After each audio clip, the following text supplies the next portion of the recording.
Hi, welcome to Glide and Fix. My name is Felicia. In this video, I'll be sharing with you on how to find your name and BVN on your Opay app. Now, the first thing you have to do is to log into your Opay app. The next is to make sure it's your Opay account. The next thing you have to do is to click on the main option. That's your profile icon at the bottom.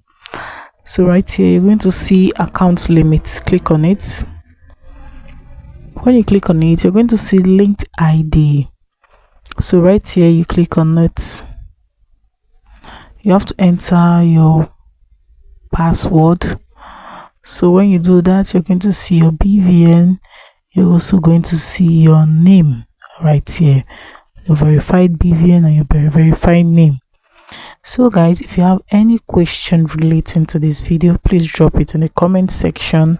Thanks for watching. Bye.